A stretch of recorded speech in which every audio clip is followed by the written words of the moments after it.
جس میں رب کریم نے مومنوں سے براہ راست بات کی ہے، مسلمانوں سے براہ راست بات کی ہے، اور فرمایا یا ایھا الذین آمنو، اے ایمان والو۔ وہ ہم نے انشاءاللہ سیریز کو لے کے چلنا ہے، اور ہم نے اس بیان کا یا اس ٹاپک کا نام رکھا ہے قرآن کی باتیں۔ تو پہلی آیت ہم کور کر چکے تھے، جس میں نبی پاک علیہ الصلوۃ والسلام کی شان بڑے شاندار انداز میں، سورہ بقرہ کی وہ آیت تھی جس میں ہمیں یہ بتایا گیا تھا کہ اے ایمان والو، پیارے آقا سے بات کیسے کرنی ہے، ان کو راعنا نہیں کہنا، ان کو انظرنا کہنا ہے۔ آج جو ہم نے آیت پڑھنی ہے قرآن پاک کی، جس آیت کو سمجھنا ہے، یہ بھی قرآن پاک کی سورہ بقرہ کی آیت ہے، پارہ نمبر 2 ہے اور آیت نمبر 153 ہے۔ بیوٹیفل آیت and so many good lessons from that آیت۔ اب وہ آیت کون سی ہے؟ بسم اللہ الرحمن الرحیم، یا ایھا الذین آمنوا استعینوا بالصبر والصلاۃ ان اللہ مع الصابرین۔ ترجمہ اس کا کیا ہے؟ اے ایمان والو، صبر اور نماز سے مدد مانگو، بے شک اللہ صابروں کے ساتھ ہے۔ اب یہاں بہت خوبصورت باتیں ہمیں سیکھنی ہیں کہ صبر اور نماز سے مدد مانگو۔ قرآن ہمیں راستہ بتا رہا ہے کہ آپ کو ہیلپ چاہیے تو صبر اور نماز کے ذریعے آپ نے ہیلپ لینی ہے۔ اب اس کا مطلب یہ ہوا کہ عبادات کی ادائیگی، گناہوں سے رکنے اور نفسانی خواہشات پورا نہ کرنے پر صبر کیا جائے، اور نماز چونکہ تمام عبادات کی اصل ہے، اہل ایمان کی معراج ہے، اللہ اور بندے کے درمیان ایک بیوٹیفل کانٹیکٹ ہے، تو اس لیے اس سے بھی مدد طلب کرنے کا حکم دیا گیا ہے۔ یہ بھی یاد رہے کہ بدن پر باطنی اعمال میں سب سے سخت صبر ہے، اور ظاہری اعمال میں سب سے مشکل نماز ہے۔ یہ بڑی اہم بات ہے۔ کچھ اعمال وہ ہیں جن کا تعلق دل سے ہوتا ہے، انسائٹ ہوتا ہے۔ انسائٹ اعمال میں سب سے مشکل کام کیا ہے؟ صبر کرنا۔ اور ظاہری عبادتوں میں، جسمانی عبادتوں میں سب سے مشکل کام کیا ہے؟ نماز پڑھنا۔ تو یہ دو اہم کام دیے گئے کہ صبر اور نماز سے مدد چاہو۔ اچھا، اب ہم دیکھتے ہیں کہ صبر اور نماز سے مدد ملتی کیسے ہے، اور سرکار دو عالم صلی اللہ تعالیٰ علیہ وسلم کا اس میں کیا معمول تھا، اب ذرا سنیے گا۔ اب نبی پاک علیہ الصلوۃ والسلام کا یہی معمول تھا۔ حضرت حذیفہ رضی اللہ تعالیٰ عنہ فرماتے ہیں، نبی کریم علیہ الصلوۃ والسلام کو جب کوئی سخت مہم پیش آتی تو آپ علیہ الصلوۃ والسلام نماز میں مشغول ہو جاتے۔ جب میں خود اس آیت کی کچھ دنوں پہلے تیاری کر رہا تھا تو بڑا ایک نیا، کہتے ہیں نا، نیا باب آنکھوں کے سامنے کھلا کہ یقیناً جب ہم پرابلم میں آتے ہیں ہم دعا بھی کرتے ہیں، ہم لوگوں سے بھی کہتے ہیں، مگر کیا ڈائریکٹلی ہم نماز کی طرف جاتے ہیں؟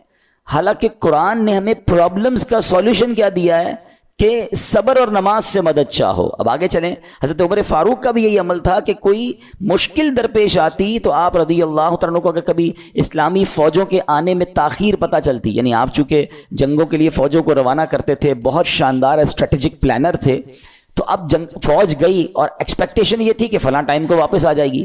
اس زمانے میں ٹیلی فون تو تھا نہیں، انٹرنیٹ تو تھا نہیں کہ لوکیشن شیئر ہو جائے گی یا کال آ جائے گی کہ سر ہم یہاں رکے ہوئے ہیں۔ اب ٹائم ہو جاتا اور فوج واپس نہ آتی نا، تو آپ اب اس کو کیا کرتے کہ اب پتہ تو نہیں کیا ہوا ان کے ساتھ، خیریت سے آ جائیں، تو آپ نماز میں مشغول ہو جاتے، نماز کے لیے کھڑے ہو جاتے ہیں۔ اب کیا ہمارے ساتھ کبھی ایسا ہوتا ہے کہ ہمارا بچہ کہیں گیا ہے، اس کی خبر نہیں آ رہی، یا کوئی چیز ہماری آنی ہے ابھی تک پہنچی نہیں ہے، یا کوئی اچھی نیوز نہیں آ رہی ہے، تو ہم کیا اس کے لیے نماز کی طرف جاتے ہیں؟ یہ نبی پاک کا ہمیشہ معمول رہا۔ حضرت عبداللہ بن محمد حنفیہ رحمۃ اللہ تعالی فرماتے ہیں کہ میں اور میرے والد ایک انصاری رشتہ دار کے پاس عیادت کرنے گئے۔ جب نماز کا وقت ہوا تو انہوں نے اپنے اہل خانہ میں سے کسی کو پکارا کہ اے لڑکی، وضو کا پانی لے آؤ اور ہمارے لیے نماز میں راحت پہنچاؤ، نماز پڑھ کر میں راحت پاؤں، جلدی سے وضو کا پانی لے آؤ۔ تو کہتے ہیں ہم نے ان انصاری شخصیت کے الفاظ پر بڑا تعجب کیا کہ نماز سے راحت کیسے ملتی ہے؟ تو انہوں نے کہا میں نے نبی پاک علیہ الصلوۃ والسلام کو فرماتے سنا ہے، اے بلال کھڑے ہو اور ہمیں نماز کے ذریعے راحت پہنچاؤ۔ It means نماز is relaxation for all of us.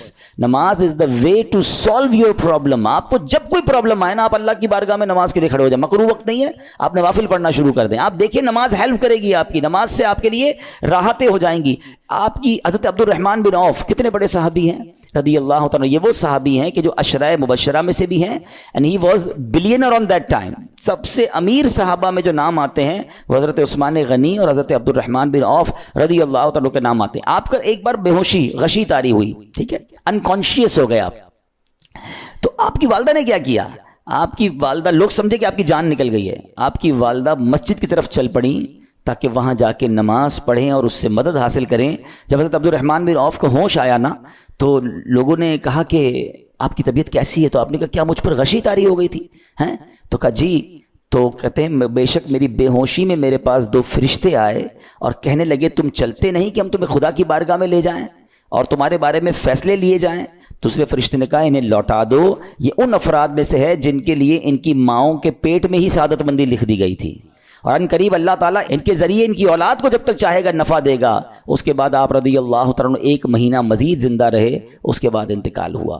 تو پتہ چلا کہ آپ کی والدہ نے نماز پڑھی، اللہ سے مدد مانگی اور آپ کو اللہ نے ایک نئی زندگی عطا فرمائی. تو آپ اپنی زندگی میں اس پریکٹس کو آج اس آیت سے دیکھیں. ہم نے کرنا کیا ہے؟ ہم جب بیان میں آئیں تو صرف بیان نہیں سننا ہے، ہم نے اللہ نے مجھے کہا کیا ہے. ہم اس ٹاپک کو لے کے اسی لیے چل رہے ہیں نا کہ میرے رب نے ڈائریکٹلی مجھ سے کیا بات کی ہے. تو آج اس آیت میں یہ لیسن مل رہا ہے کہ جب کسی پرابلم میں ہیں، کلیمٹی میں ہیں، تو اللہ کی طرف جانا ہے اور نماز سے مدد چاہنی ہے. وَاسْتَعِينُوا بِالصَّبْرِ وَالصَّلَاةِ. اچھا اب آپ دیکھیں پیارے آقا کی نماز کی کیسی عادت تھی.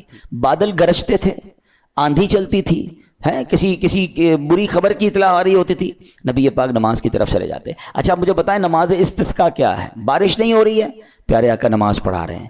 سورج گہن ہو رہا ہے، نبی پاک نماز پڑھا رہے ہیں. چاند گہن ہو رہا ہے، پیارے آقا نماز کی طرف. یعنی کس قدر اللہ کی طرف رجوع ہے. And whenever anything bad happen یا گوئنگ ٹو بیڈ ہیپن، ہونے والی لگ رہی ہے، کچھ بڑا ہونے والا ہے. ہمیں بھی تو خبریں آ رہی ہوتی ہے نا کہ بھائی کل بہت شدید بارش ہوگی، اللہ نہ کرے کوئی اور بری خبر ایکسپیکٹیشن ہے. آپ کو کاروبار میں کوئی ایسی خبر آنے کا ڈر ہے یا آپ کی کوئی شپمنٹ جاری ہے، واٹ ایور آپ چاہتے ہیں ہر چیز بہتر ہو جائے. قرآن نے فارمولا دیا نا وَاسْتَعِينُوا بِالصَّبْرِ وَالصَّلَاةِ.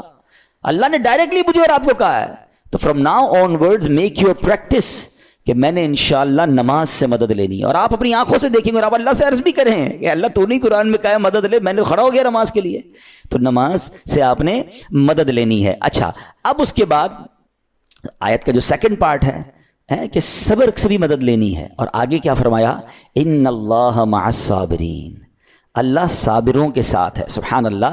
اس کا مطلب یہ ہوا کہ اللہ تعالیٰ اپنے علم و قدرت کے ساتھ ویسے تو ہر کسی کے ساتھ ہے، لیکن یہاں صبر کرنے والوں کا خاص ذکر اس لیے ہوا تاکہ انہیں معلوم ہو جائے کہ اللہ تعالیٰ ان کی مشکلات کو دور فرما دے گا. مگر کرنا کیا ہے؟ صبر کرنا ہے. اچھا اب صبر کے بارے میں 2 باتیں بڑی اہم ہیں کہ صبر نارملی ہم جب بھی صبر کے بارے میں سنتے ہیں تو صبر ہم کہتے ہیں یار تکلیف آئی ہے صبر کرو. یقیناً یہ بھی صبر ہے، مگر صبر کی ایک اور قسم بھی ہے جو اس سے بھی سپیریئر ہے، جو اس سے بھی افضل ہے. اور وہ کیا ہے؟ گناہ کے لیے دل چاہے، حرام کے لیے دل چاہے، نفسانی خواہشات برا کام کروانا چاہ رہی ہیں اور بندہ اس پر صبر کرے. یہ صبر جو ہے نا یہ شریعت کو اور محمود ہے اور بڑا افضل ہے کہ انسان کو جی چاہے کہ فلاں گناہ کرنا ہے مگر وہ اس پر صبر کرے. اور دوسرا صبر وہی ہے جو ہم جانتے ہیں کہ کوئی مصیبت آ جائے، کوئی آفت آ جائے، کوئی ہمارا اللہ نہ کرے کسی سے لڑائی ہو جائے، ہمیں کوئی برا بلا کہے، ہم اسے معاف کر دیں، صبر کریں. یا جسمانی تکلیف ہے، کاروبار میں پرابلم ہے، ہم اللہ کی رضا پر راضی رہیں. تو یہ 2 قسم کے صبر ہیں. اور جب کوئی بندہ صبر کرتا ہے نا تو قرآن و حدیث اور بزرگان دین کے اقوال سے میں اب آپ اس کے 10 فائدے بتانا چاہتا ہوں. میں کہتا جاؤں گا، آپ اللہ کے ذکر کی نیت سے سبحان اللہ بھی کہتے رہیں، جنت میں درخت بھی لگاتے رہیں. ٹھیک ہے؟ اللہ تعالیٰ صبر کرنے والوں کے ساتھ ہے. صبر کرنے والے کو اس کے عمل سے اچھا اجر ملے گا، صبر کرنے والے کو بے حساب اجر ملے گا. صبر کرنے والوں کی جزا دیکھ کر قیامت کے لوگ حسرت کریں گے. صبر کرنے والے رب کریم کی طرف سے درود و ہدایت اور رحمت پاتے ہیں.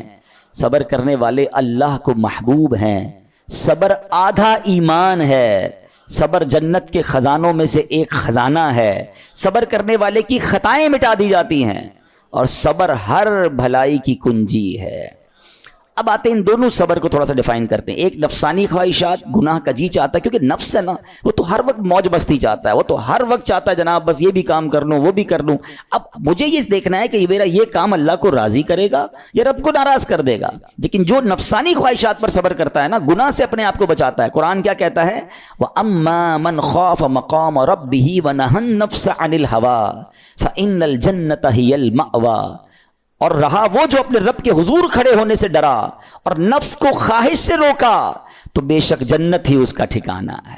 دل چاہ رہا ہے، شیطان کہہ رہا ہے کر لے، کوئی دیکھنے والا نہیں ہے، علاقہ بھی چینج کر لیا، شہر بھی تبدیل ہو گیا، nobody here to watch you، مگر اللہ دیکھ رہا ہے. اچھا نارملی اگر غور کریں ہم گناہ کرتے کیوں ہیں؟ جتنے بھی گناہ ہیں، what ever the list of گناہ اٹھائیے. کوئی شراب پیتا ہے، کوئی بدکاری کرتا ہے معاذ اللہ، کوئی جوا کھیلتا ہے، کوئی جناب بے حیائی کرتا ہے، گندی چیزیں دیکھتا ہے یا جھوٹ بولتا ہے، واٹ ایور. ان تمام گناہوں میں تھوڑی سی لذت ہے، ٹیسٹ، ٹھیک ہے؟ غیبت میں بھی ٹیسٹ ہے، بلکہ کتابوں میں آیا کہ غیبت میں شراب سے بھی زیادہ مزہ ہے، جبھی تو بندہ چھوڑتا نہیں ہے۔ اچھا، لیکن یہ تمام ٹیسٹ میں ایک بڑی اہم بات اب میں کہنے جا رہا ہوں، یہ بزرگ نے بڑی کمال کی ایک ون لائنر ہمیں دے دیا ہے۔ وہ کہتے ہیں کبھی بھی لذت کے لیے گناہ مت کرنا، کیونکہ لذت ختم ہو جائے گی، گناہ کا جواب اور پنشمنٹ باقی رہ جائے گی۔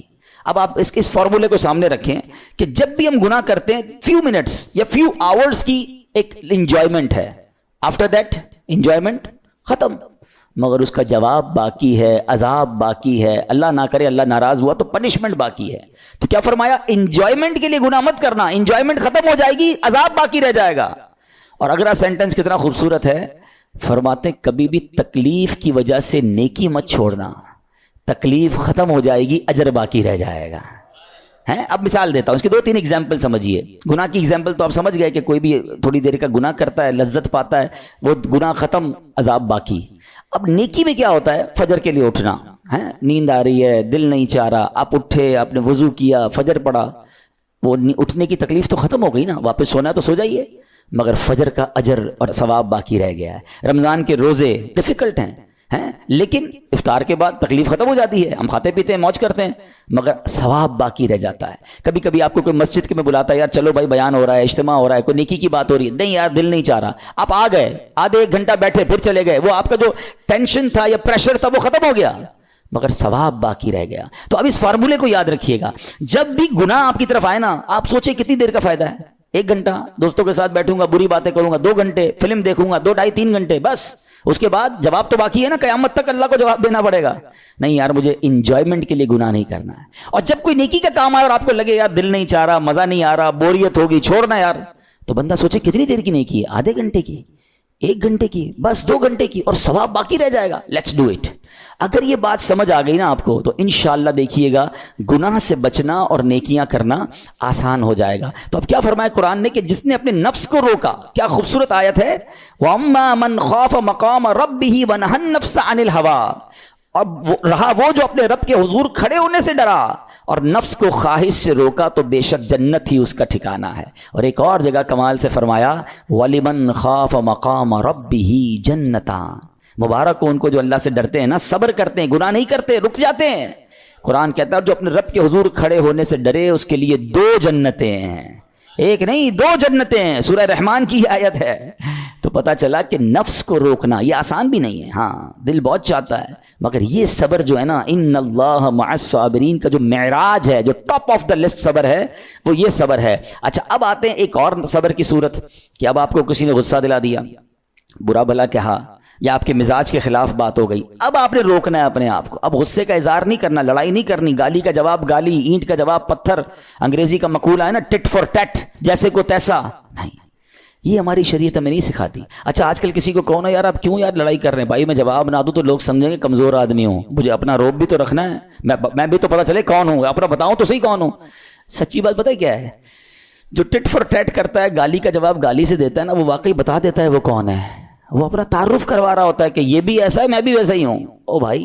اچھا، پھر ایک اور عجیب جملہ بڑا مشہور ہے آج کل، جناب ہم شریف کے ساتھ شریف ہیں، ہم بدماش کے ساتھ بدماش ہیں۔ مجھے آج تک سمجھ نہیں آئی یہ کون سا بٹن لگا ہوا ہے آپ کے اندر کہ شریف کے ساتھ آپ شریف ہو جاتے ہیں، بدماش آتا تو آپ بھی بدماش ہو جاتے ہیں۔ جناب والا، شریف آدمی شریف کے ساتھ بھی شریف ہوتا ہے، بدماش کے ساتھ بھی شریف ہوتا ہے، جب بھی تو وہ غلط آدمی اچھا ہوگا نا۔ نبی پاک علیہ الصلوۃ والسلام نے گالیاں سن کر دعائیں دی ہیں، پتھر برسانے والوں کو بھی دعائیں دی ہیں، مگر ہم تو تیار ہی رہتے ہیں، یار میں بتاؤں گا اس کو میں کون ہوں، ایک گالی دی ہے میں اس کے ساتھ پشتوں کو گالیاں دوں گا، تو پھر آپ بھی ویسے ہی ہو گئے نا جناب۔ حدیث پاک کیا ہے، ہو از مور اسٹرانگر، ہو از مور پاورفل۔ اللہ کے حبیب علیہ الصلوۃ والسلام فرماتے ہیں کہ بہادر وہ نہیں، یہ بخاری شریف کی حدیث ہے، بہادر وہ نہیں جو پہلوان اور دوسرے کو پچھاڑ دے، بلکہ بہادر وہ ہے جو غصے کے وقت اپنے آپ کو قابو میں رکھے۔ اصل بہادری یہ ہے۔ تو اگر آپ نے واقعی صبر سے مدد لینی ہے، ان اللہ مع الصابرین کا مجدہ لینا ہے، تو بدلے نہیں لینا ہے، معاف کرنا ہے۔ ذرا مل کر میرے ساتھ شب قدر کی دعا دہرائیے گا، اللہم انک عفو کریم تحب العفو فاعف عنی، اللہم انک عفو کریم تحب العفو فاعف عنی، اللہم انک عفو کریم تحب العفو فاعف عنی۔ What is the meaning? اس دعا کا معنی کیا ہے؟ اللہم انک عفو، اے اللہ تو معاف کرنے والا ہے، تحب العفو معافی کو پسند کرتا ہے، فاعف عنی اللہ مجھے بھی معاف کر دے۔ ہم کیا کہہ رہے ہیں اللہ سے؟ اللہ مجھے معاف کر دے اور میرے سارے اگلے پچھلے گناہ معاف کر دے۔ مگر دیر از اے کوسچن، آپ نے معاف کر دیا سب کو؟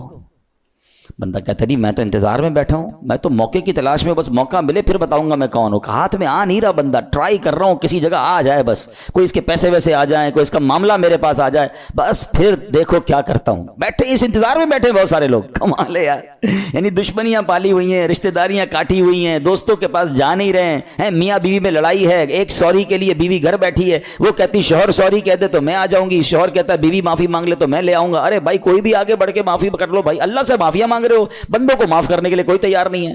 مجھے خود بتائے نا یہ کیسی دعا ہے کہ اے اللہ تو مجھے معاف کر دے، میں نے کسی کو معاف نہیں کرنا، یہ بنتی ہے دعا؟ اللہ سے پتہ ہے کیا کہیں؟ اے اللہ میں نے بندہ ہو کر تیرے سارے بندوں کو معاف کر دیا ہے، تو سب سے بڑا معاف کرنے والا ہے نا، اللہ تو بھی مجھے معاف کر دے۔ Look at the way to talk, یہ مزہ ہے نا بات کرنے کا، پھر دعا کرنے کا لطف بھی آئے گا آپ کو۔ تو دشمنیاں نہ رکھیں، غصے پر قابو پائیں، معاف کریں۔ ایک حدیث سن لیجئے، لرزا دیتی ہے، ڈرا دیتی ہے۔ اللہ کے نبی علیہ السلام فرماتے ہیں جو رحم نہیں کرتا اس پر رحم نہیں کیا جاتا، حدیث کا خلاصہ ہے، اور جو معاف نہیں کرتا اسے معاف نہیں کیا جاتا۔ اب بتائیے ہم معاف کرتے ہیں، ہم رحم کرتے ہیں؟ ہم کہتے ہیں اللہ ہم پر رحم کرے، ہم کسی پر رحم نہ کریں، نہیں ہوگا رحم، پہلے اپنے اندر تو لائیے یہ باتیں۔ اب ایک آیت سنیے گا، اس کے تحت ایک واقعہ اور پھر میں بیان کو کنکلوڈ کرتا ہوں۔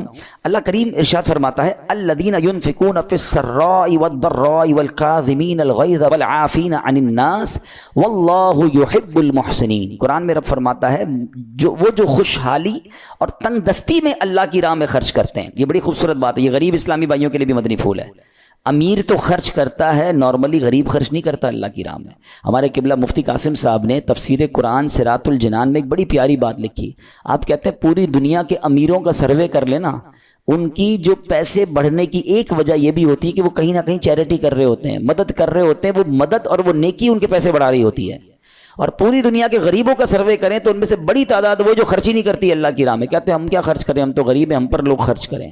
میں آپ کو فارمولہ دے رہا ہوں اور یہ قرآن سے دے رہا ہوں، جو تنگی میں بھی اللہ کی راہ میں خرچ کرتے ہیں، جو خوشحالی میں بھی خرچ کرتے ہیں۔ آپ تنگی میں آپ روپیہ خرچ کریں، یہ نہیں کہتے آپ 10,000 روپے خرچ کریں، جتنی آپ کی حیثیت۔ یہ کاروبار ہے، آپ 1 روپیہ دیں گے اور آئے گا، آپ 10 روپے دیں گے اور آپ کسی نہ کسی نیکی کے کام میں خرچ کرتے رہیں، آپ غربت سے باہر آ جائیں گے۔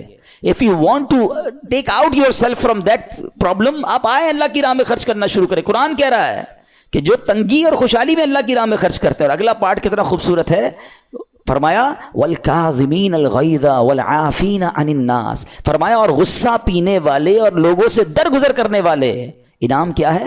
واللہ یحب المحسنین، اور اللہ نیک لوگوں سے محبت فرماتا ہے۔ اور پھر ہاں زندگی میں کلیمٹیز، پرابلم، بیماریاں، مشکلیں، قرآن خود کہتا ہے کہ من قریب تمہیں آزمائیں گے، کبھی بیماری آئے گی، کبھی بھوک آئے گی، کبھی مال کم ہو جائیں گے، کبھی ڈسٹربنس آئے گی، خوف آ جائے گا، تو بی ریڈی فار دیٹ، صبر کرنا ہے، کیونکہ اللہ نے فرمایا وبشر الصابرین، صبر کرنے والوں کے لیے خوشخبری ہے۔ تو اللہ کرے کہ یہ بات ہمیں سمجھ آ جائے اور ہم اس آیت پر عمل کرنے والے بن جائیں تو زندگی بڑی آسان ہو جائے گی۔ یہاں ایک میں عقیدے کی بات بھی کلیریفائی کر دوں، کچھ لوگوں کو بعض اوقات کنفیوژن ہوتی ہے یا لوگ کنفیوژن کریٹ کرتے ہیں۔ مجھے ایک بات بتائیے گا کہ اللہ کیا کہہ رہا ہے؟ وَاسْتَعِينُوا بِالصَّبْرِ وَالصَّلَاةِ، اے ایمان والو صبر سے اور نماز سے مدد چاہو۔ کیا صبر اور نماز خدا ہیں؟ بتائیے، نہیں ہے نا، اللہ تو نہیں ہے، ہم صبر اور نماز کی عبادت تو نہیں کرتے۔ تو جب قرآن کہہ رہا ہے کہ صبر اور نماز سے مدد مانگو، تو غیر اللہ سے مدد مانگنے کا درس تو ہمیں قرآن دے رہا ہے۔ تو اس کا مطلب یہ ہوا کہ اللہ کے سوا کسی چیز سے یا کسی شخصیت سے مدد لینے کا مقصد یہ نہیں ہوتا کہ ہم اس کی عبادت کر رہے ہیں۔ اگر آج کے دور میں کوئی اللہ کے نبی سے کہتا ہے کہ یا رسول اللہ انظر حالنا، یا بھر دو جولی میری یا رسول اللہ، تو یہاں کوئی شرک کی بات نہیں ہے، کیونکہ یہاں یہ نیت نہیں ہے کہ ہم ان کو خدا مان رہے ہیں، یا یہ بھی نیت نہیں ہے۔ ایک بات، ایک عقیدہ کلیئر کر دیتا ہوں، پوری دنیا میں عاشقان رسول کا یہی عقیدہ ہے کہ کوئی نبی، کوئی صحابی، کوئی ولی